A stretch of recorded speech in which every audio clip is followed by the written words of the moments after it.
In a world where everyone's trying to look strong, very few ever become strong. Not physically, mentally.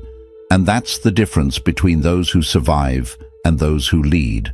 Life will test you. It will shake your beliefs, break your routines, and expose your weaknesses. But what if you could train your mind to be unshakable before the storm hits? What if instead of reacting, you rewired? Instead of collapsing, you adapted. In this video, you won't just learn how to be mentally strong. You'll learn how to forge a mind so sharp, so calm, and so disciplined that even chaos will respect your silence. Let's begin. 1. Break your own mind before life does. Buddhism teaches us a deep and powerful truth. Suffering is born from attachment, especially the attachment to things we believe will stay the same forever. We hold on to ideas, routines, identities, and expectations, believing they are permanent. But life is constantly changing. Nothing lasts. Not our feelings, not our beliefs, not even our sense of self. If we ignore this truth and cling to our comfortable illusions, life will eventually break us to show us reality. That's why it's better to break your own mind before life does it for you. What does that mean in practical terms? It means you must learn to question yourself regularly. Ask, what beliefs am I holding on to that no longer serve me? What fears am I avoiding? What parts of my identity are keeping me stuck? Be willing to let go of the version of yourself that you've outgrown. Let go of pride. Let go of certainty. Destroy the ego that says, I already know. Because when you face your own illusions, gently, honestly, and consistently, you build true mental strength. This isn't about becoming someone else. It's about peeling away what's false so you can live from a place of truth. Confront your blind spots. Challenge your assumptions. Interrupt your patterns. Yes, it will be uncomfortable, but that discomfort is growth. That's where awakening begins. Life has a way of forcing you to evolve if you don't do it willingly. So take the lead. Tear down the walls in your mind now. While you have the chance to rebuild with clarity and wisdom, that is the path to true inner freedom. Most people live as prisoners of their emotions. The moment something triggers them, an insult, a delay, a disappointment, they react without pause. But reacting impulsively to everything that happens around you is a sign of mental weakness. True mental strength comes from learning how to pause, observe, and respond, not react. Buddhism teaches that our suffering often comes not from events themselves, but from our untrained responses to those events. In other words, it's not what happens to you. It's how you respond that determines your peace. To starve your reactions means to stop feeding your impulses with energy and attention. It means you no longer allow every thought or emotion to dictate your behavior. You take a breath before replying to a rude comment. You observe your anger without unleashing it. You feel the fear rise, but you don't let it paralyze you. You sit with the discomfort instead of running from it. Every time you resist the urge to react, you weaken its power. Like a fire without fuel, the emotion dies down. In Buddhist practice, this is known as mindfulness, learning to watch your mind like a detached observer. Instead of being swept away by the storm of emotion, you become the calm center of the storm. You realize that feelings come and go like clouds passing through the sky. They are temporary and not who you are. When you stop reacting to every thought or emotion, you begin to take back control of your inner world. This habit doesn't mean you suppress your emotions or pretend to be okay when you're not. It means you create a space between stimulus and response, a sacred pause. In that space, you choose your response based on clarity, not chaos. Over time, this practice rewires your brain. You begin to respond with wisdom instead of emotion, with calm instead of confusion. And that is where true power lives. Not in reacting louder, but in remaining silent and grounded when others lose control. To be mentally strong, learn to sit with your emotions without becoming them. Don't feed your triggers. Don't fuel the drama. Starve your reactions, and you will feed your inner peace. 3. Kill the victim in you every morning. Every single day you wake up with a choice to see yourself as a victim of your circumstances or as the creator of your life. The victim mindset whispers, "It's not your fault, you can't do anything about it, or life is unfair." And while those words might feel comforting for a moment, they are dangerous, because the longer you believe them, the more powerless you become. Buddhism teaches that liberation begins with responsibility, taking full ownership of your thoughts, emotions, and actions, regardless of what the world throws at you. To kill the victim in you every morning means to start your day by refusing to identify with weakness, blame, or self-pity. It means recognizing that while you cannot control everything that happens to you, you are always responsible for how you respond. This is not about denying pain or pretending everything is fine. It's about refusing to let that pain define you. The victim mentality is subtle. It hides behind complaints, excuses, procrastination, and emotional dependence. You say, "I can't focus because people keep distracting me." You say, "I can't grow because no one supports me." You say, "I'm stuck because life is unfair," but every time you say that, you give your power away. The Buddha taught that suffering is a part of life, but clinging to suffering is optional. The way out is through awareness, courage, and conscious action. Each morning before you check your phone or dive into the chaos of the day, take a moment to center yourself. Remind yourself, "I am not a victim. I am not my past. I am not my excuses." Breathe in responsibility. Breathe out blame. Stand tall in your ability to respond with strength, no matter how difficult your circumstances are. Mentally strong people don't wait for someone to save them. They rise. They confront their story. They rewrite it. They know that nobody is coming, and that's exactly why they must lead themselves. So kill the victim in your mind before it begins to speak. Replace it with a warrior, a presence that acts, chooses, and takes full responsibility for its path. 4. Train your mind to love boredom. In today's world, boredom is treated like a disease. The moment we feel even a second of stillness or silence, we reach for our phones, open a tab, scroll endlessly, or distract ourselves with noise. But what if boredom wasn't your enemy? What if boredom was your training ground? Buddhism teaches that peace, wisdom, and true self-understanding arise not in moments of excitement, but in moments of silence.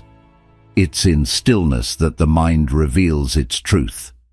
To train your mind to love boredom means to sit with yourself without needing constant stimulation.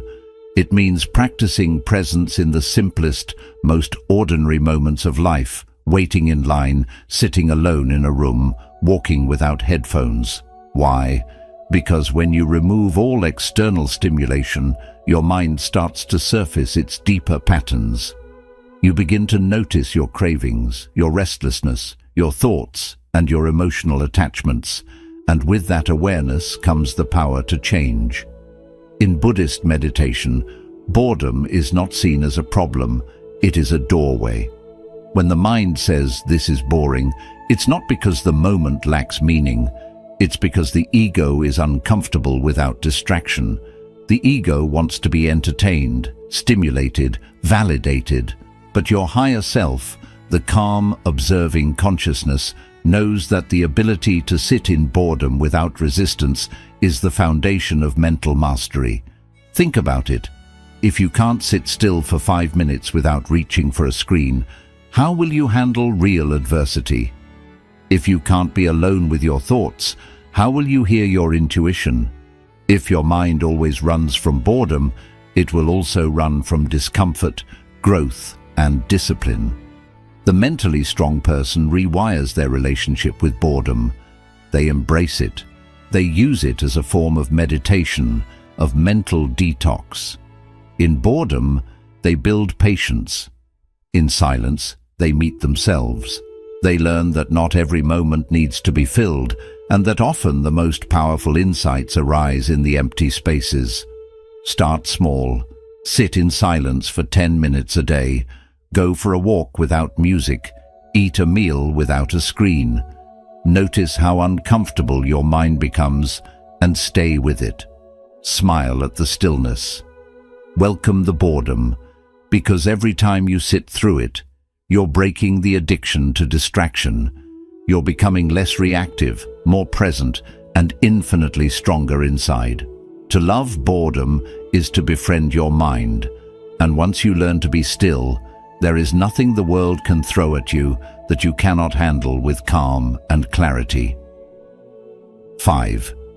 Become the observer, not the victim. One of the greatest teachings in Buddhism, and one of the most liberating realizations you can ever have, is this: you are not your thoughts. You are not your emotions. You are not your mind. You are the one who observes it all. Most people go through life completely identified with the voice in their head. They believe every thought, get swept away by every emotion, and let their inner chatter shape their sense of self. But the truth is, you are not the storm. You are the sky. The storm is just passing through. To become the observer means to step back from the constant noise of your mind and simply watch, not to judge, not to react, just to witness. This is the foundation of mindfulness practice in Buddhism. When you meditate, you begin to notice how thoughts come and go, just like clouds moving across the sky. Some are light and harmless, others are heavy and dark, but none of them are you. They are temporary. You are not. Now ask yourself honestly, how often do you react out of pure emotion without thinking? How often do you take your thoughts at face value without questioning them? A small inconvenience happens, and suddenly you're angry. Someone criticizes you, and you spiral into self-doubt. You don't get what you expected, and you fall into disappointment or blame. In all these situations, the same pattern is playing out. You are identifying with the mind, and you are choosing to play the role of the victim. The victim mindset says, "Why is this happening to me?" The observer mindset says, "Interesting. Look at how my mind is reacting to this." That small shift changes everything, because once you become the observer, you take back your power. You stop being controlled by every emotional wave. You stop living like a puppet whose strings are pulled by circumstance. You start living with awareness. Buddhist monk Ajahn Chah once said, "You see, the glass is already broken. Because I know this, I can enjoy it fully now. And when it is gone, it is gone." This is the essence of observing life, understanding that everything is temporary: emotions, possessions, relationships, achievements, even your body. When you live from this place of awareness, you become grounded. You stop clinging to things that pass. And when life shakes you, you are not destroyed. You remain centered. Becoming the observer also means detaching from your inner critic. That voice in your head that tells you you're not good enough, not ready, not worthy. It's not the truth. It's just a habit of thought formed over years. You don't have to argue with it. You don't have to believe it. You just have to watch it like watching a bird fly by. The more you observe it without reacting, the weaker it becomes. And one day, it stops showing up at all. This practice is not about denial. It's not about pretending your emotions don't exist or suppressing your pain. In fact, it's the opposite. You feel everything, but you don't drown in it. You sit with your fear. You breathe through your sadness. You acknowledge your anger, but you no longer become those emotions. You witness them as part of your human experience, and you let them go when they've run their course. When you live as the observer, something amazing happens. Your mind becomes your tool, not your master. You choose your responses. You protect your peace. You don't need to prove yourself because you are no longer caught in the illusion of the ego. You don't need constant validation because your self-worth comes from awareness, not opinion. You don't crumble under stress because you no longer take life so personally. So how do you begin? You start by noticing. Throughout your day, take moments to pause. Ask yourself, what am I thinking right now? What emotion am I feeling? What triggered it? Don't try to change it. Just observe it. Watch your mind like you would watch a movie. With time, you'll begin to see the patterns. You'll notice how your thoughts pull you into the past or project fear into the future.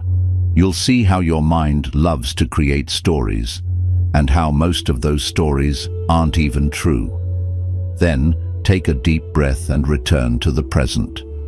This moment is the only reality. Everything else is a thought. As you practice this more and more, you'll develop an unshakable calm. You'll be able to sit in chaos without losing your clarity. You'll be able to feel emotion without being dominated by it. And you'll realize the most important truth of all. Your awareness is stronger than anything your mind can create. To become mentally strong, you must stop identifying with every fear, every doubt, every passing feeling. You must sit above the storm, not inside it. You must become the watcher of your mind, not the victim of it. This is the essence of true power. Still, present, untouchable. 6. Respect your own boundaries, like a king. One of the most overlooked signs of true mental strength is the ability to honor and protect your own boundaries. In a world where people-pleasing is praised and self-sacrifice is often mistaken for love, many individuals constantly betray themselves just to be accepted, liked, or approved. But make no mistake, every time you say yes when you mean no, you weaken your sense of self. Every time you allow someone to disrespect your space, your time, or your energy, you train your mind to believe that your peace doesn't matter. To respect your own boundaries like a king means to draw clear, unshakable lines in your life that protect your inner world. These lines are not built from ego or arrogance. They are built from self-respect. A king doesn't apologize for protecting his kingdom. He doesn't seek approval for guarding his gates. And neither should you. Buddhism teaches the importance of right action, acting in ways that are rooted in integrity, mindfulness, and compassion. But compassion doesn't mean allowing others to drain you. Compassion doesn't mean carrying emotional weight that was never yours to bear. True compassion must begin with yourself. You cannot pour from an empty cup. You cannot bring peace to others while allowing your own mind to be in constant turmoil. Many people struggle with boundaries because they confuse them with rejection. They believe that setting boundaries will hurt others, make them feel guilty, or make them seem selfish. But here's the truth. Healthy boundaries do not push people away. They simply show people where you end and where they begin. They create space for honest connection. They teach others how to treat you. They protect your energy so you can give from a full heart, not from obligation. Ask yourself, how often do you allow others to cross your emotional lines just to avoid confrontation? How often do you say yes to things that drain you because you're afraid of being disliked? How many times have you silenced your truth just to maintain peace on the outside while feeling completely broken on the inside? These small betrayals add up. Over time, they erode your confidence, your clarity, and your self-worth. You begin to resent others, not because they're bad people, but because you never taught them how to respect you. And why didn't you teach them? Because you didn't respect yourself first. When you start respecting your boundaries like a king, everything changes. You stop explaining your number. You stop over-justifying your decisions. You start walking away from people, habits, and situations that no longer serve your highest self. And you do it with peace, not with anger, because you're no longer trying to be everything to everyone. You're trying to be everything to yourself first. Buddhism also teaches non-attachment, not just to material things, but to identity. You don't have to be the nice one. You don't have to be the always available one. You don't have to keep playing the role that others have put you in. You can let that identity go and choose a new one that serves your growth, your truth, and your peace. This doesn't mean you become cold, distant, or selfish. It means you learn to give from a place of fullness. When your energy is protected, your heart opens wider. When your time is respected, your presence becomes more powerful. When your mind is clear, your love becomes more conscious. Setting boundaries may feel uncomfortable at first, especially if you're not used to it. You may feel guilt. Others may resist. But remember, anyone who is truly meant to be in your life will respect your truth, not just your convenience. And anyone who leaves because you've chosen self-respect over self-abandonment is doing you a favor. So how do you begin this process? Start by identifying where in your life you feel resentment, exhaustion, or emotional tension. These are signs that a boundary is needed. Next, clearly define your limits. How much time, energy, or emotional investment you're willing to give. Communicate your boundaries firmly but kindly. You don't need to defend them. You just need to live them. Then comes the hardest part, enforcing them. You must be willing to disappoint others in order to be true to yourself. That's not cruelty, it's maturity. That's not selfishness, it's self-preservation. When you show up for yourself consistently, you teach the world that you are not to be taken for granted. A king does not chase validation. A king does not beg to be heard. A king sits calmly on his throne, centered in his truth, grounded in his presence. Be that king for yourself. Build walls that protect, not isolate. Draw lines that empower, not divide. Respect your own boundaries like your life depends on it, because your peace absolutely does. 7. Practice emotional fasting. In the modern world, we are constantly consuming, not just food, but emotions. We consume anger from social media, fear from the news, drama from relationships, and stress from overstimulation. Just like overeating leads to physical illness, emotional overconsumption leads to mental and spiritual exhaustion. You become reactive, anxious, drained, and disconnected from your own center. That's why emotional fasting is not just a practice. It's a necessity. Emotional fasting means taking conscious breaks from absorbing and reacting to every emotion that arises within or around you. It means refusing to feed every mood, every trigger, every craving for validation, every impulse to argue, complain, or control. Just like physical fasting cleanses the body, emotional fasting clears the mind and purifies the heart. In Buddhism, this aligns perfectly with the practice of mindfulness and non-attachment. The Buddha taught that our suffering is often not caused by the emotion itself, but by our attachment to it, our need to hold on to it, justify it, or express it at all costs. Emotional fasting doesn't mean repressing or ignoring your emotions. It means becoming aware of them and choosing not to feed them with reaction. Think about your typical day. How many emotions do you take in from others? How often do you hold on to resentment that isn't even yours? How many times do you feel anger, sadness, or anxiety and quickly act on it without asking where it came from or if it really needs your attention? Emotional fasting means choosing to respond instead of react. It means protecting your emotional space. You stop allowing yourself to be part of unnecessary drama. You stop wasting your energy on people who try to provoke you just to get a reaction. You stop arguing just to prove you're right. You stop trying to fix everything and everyone. You start to realize that peace doesn't come from controlling everything around you. It comes from learning to manage how you react to it. Start with small steps. Begin your day with a clear intention. Today I will not feed my anger. Today I will watch my emotions without becoming them. When something sets you off, take a deep breath. Ask yourself, does this feeling need to be fed or just felt and let go? You'll be surprised at how much strength you gain just by pausing. Another way to practice emotional fasting is by stepping away from emotional noise. Take a break from media, from toxic talks, and from places that keep stirring up negativity. Make small silent moments during your day, times when you return to yourself. Focus on your breath and notice how you truly feel underneath all the noise. This isn't running away, it's emotional care.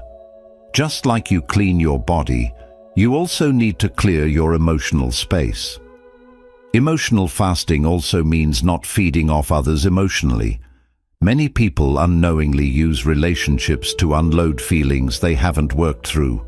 They snap, complain, blame, or look for comfort, not to heal, but to avoid facing their own inner work.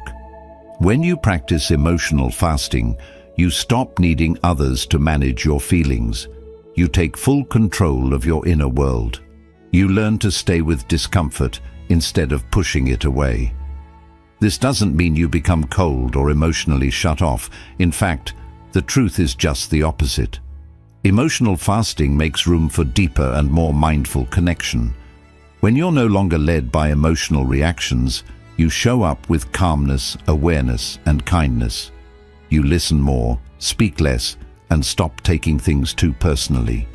You start to see that everyone is facing their own struggles, and not everything needs a reaction from you. Buddhism teaches the value of equanimity, a calm and steady mind that doesn't rise or fall with every emotion. Emotional fasting helps build that equanimity. It reminds you that emotions are like the weather. They come and go. Some days are cloudy and rough, others are sunny and light. But you are the sky. You are always present, watching and aware, unchanged at your center. There is deep wisdom in holding back. Just because you feel something doesn't mean you have to act on it. Just because someone offends you doesn't mean you need to reply. Just because the world is loud doesn't mean you have to raise your voice too. Real strength isn't in reacting. It lives in the quiet space between what happens and how you respond.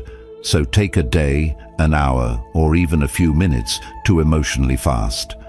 No reacting, no explaining, no proving, just observing, just breathing, just being. Over time, you'll notice your emotional strength growing. You'll be less shaken by chaos, more steady in peace, and more in touch with your higher self.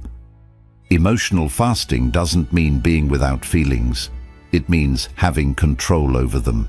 It means choosing which emotions are worth your energy and letting the rest drift by like clouds. It's about quieting the noise so you can hear the voice of your own soul.